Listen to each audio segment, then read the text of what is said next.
Good afternoon, Madam President. I accept the yield. And I rise really just to put an exclamation point on Senator Harding's comments. The fact of the matter is that we have two bills coming before this chamber today that are described as emergency certified. The bill that is before us, Senate Bill 7066, has four key parts. The first one has to do with what is already, my understanding, guidance coming from the State Department of Education on how public school districts should manage affairs when they are confronted with federal immigration authorities at their door. The second piece has to do with drones. The third part has to do with student-athlete compensation. And the fourth part has to do with grant money being given to various entities throughout the state. Just to follow up on Senator Harding's argument, none of these things is an emergency.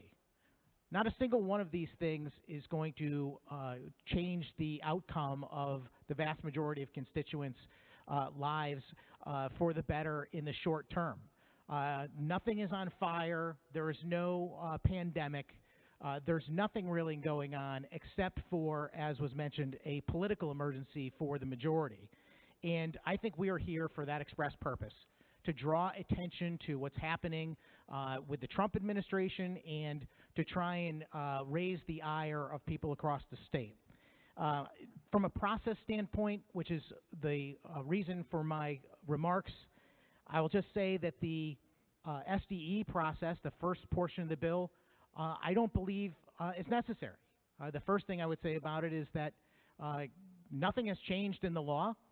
The current federal law is unchanged with regard to immigration and immigration enforcement, and there should be such a process in place already. And even if that's not the case, I believe that the guidance coming from SDE is sufficient. So that's here before us for political purposes. The drone bill, this is something that I don't think is impacting people in an emergency type manner where it needs to be addressed today in a very, very quick short-term process. The fact of the matter is that bill didn't receive a public hearing. And just going by the House debate last night, I was very surprised and concerned when I heard Representative Kerry Wood get up in opposition to the bill and express that her local fire department in her district is involved in using drones all across the state, helping out other departments. And I know that my town of Southington has a similar situation, and I have not even had the chance to speak with them about this. So I don't really know what the hurry is. The student-athlete portion, that is actually going through the process right now. That bill is in committee, had a public hearing, and is being debated. And then the final piece of this bill is a series of grants to various organizations throughout the state, including Planned Parenthood, which is an organization that has billions of dollars in assets. There's no emergency for Planned Parenthood. So what is really happening here is what I'm afraid is a very significant decline in the way we treat this process. As long as I've been here, we have tried our best to use things like emergency certification for actual emergencies.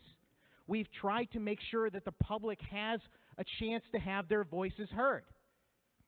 You know that if we started any of these proposals in committee the proper way, you could come up with a resolution in, I'd say, 10 to 14 days.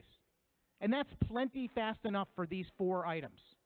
There is no reason to deny the people of Connecticut an opportunity to be able to speak up at a public hearing on any of these issues. I could get into the whole mess that is the way our committee process is going these days, where these various committees are bringing up 75 bills at a time and having 300 or 400 people sign up, and then most of them turned away because it gets to be 2 in the morning and they're tired. It's no way to run a legislature that is supposed to represent the people of Connecticut. So just to wrap up, this skips a very important and necessary part of the legislative process. When you do something by emergency certification, you deny public input by eliminating the public hearing process. You deny the voices of the various lawmakers in the committee process, where they're privy to a lot more additional information than just having the bill dropped on them to say you're going to vote on this tomorrow. And finally, I believe that this is happening for political reasons. And for all those reasons, Madam President, I stand with my Senate Republican leader, Steve Harding, and suggest that we should stand up to this basic departure from what is a legitimate process and say no. Thank you.